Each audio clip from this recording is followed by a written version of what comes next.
एक बार एक सेठ ने एक शोरूम खोला और एक बुजुर्ग को इनॉग्रेशन के लिए बुलाया। उद्घाटन के बाद जैसा कि होता है कि शोरूम के मालिक ने उन बुजुर्ग की बड़ी इज्जत की।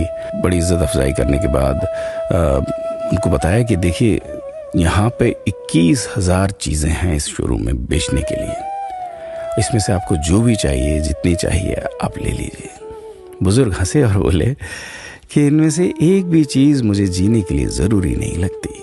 मुझे तो इस बात का ताज्जुब होता है, आश्चर्य होता है कि इंसान इन सभी गैर ज़रूरी चीज़ों का इस्तेमाल करता कहाँ है। अब देखिए, एयर फ्रेशनर के बिना किसकी सांस रुक गई? फेस वॉश का इस्तेमाल नहीं किया तो कौन काला हो गया?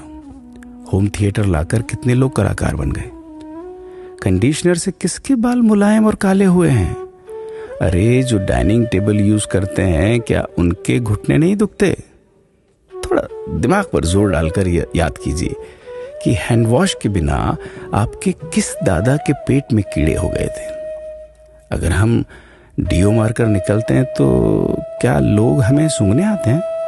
एक्चुअल में तो हम सभी इस प्रकृति को चुनौती दे रहे हैं, वरना बुगला जो होता है वो शैम्पू से नहाता है क्या?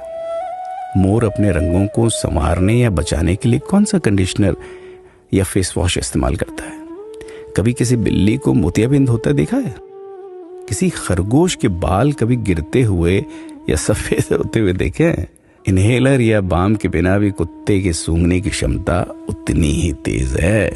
मधुमक्खी का शुगर लेवल बिना दवाई के भी कंट्रोल में ही है। अलार्म के बिना भी मुर्गा रोज उठकर बांग देता है।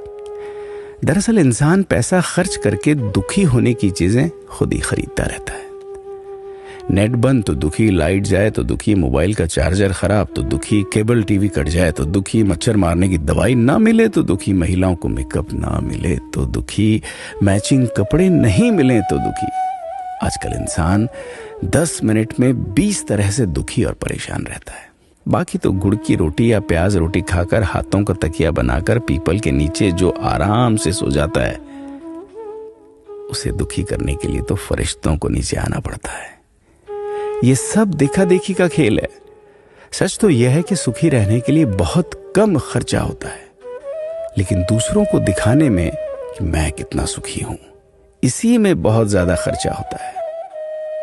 जैसे जैसे सुविधाएं बढ़ रही हैं, दुखी होने के रास्ते भी खुलते जा रहे हैं। अगर आपको ये सब सच लगता है तो लोगों को जागृत कीजिए और फिजूल खर्च से बचाइए। दोस्तों, खुद सुखी होने के लिए खर्च कीजिए, दूसरों को दिखाने के लिए नहीं। हाँ, लेकिन अपना ख्याल रखिएगा।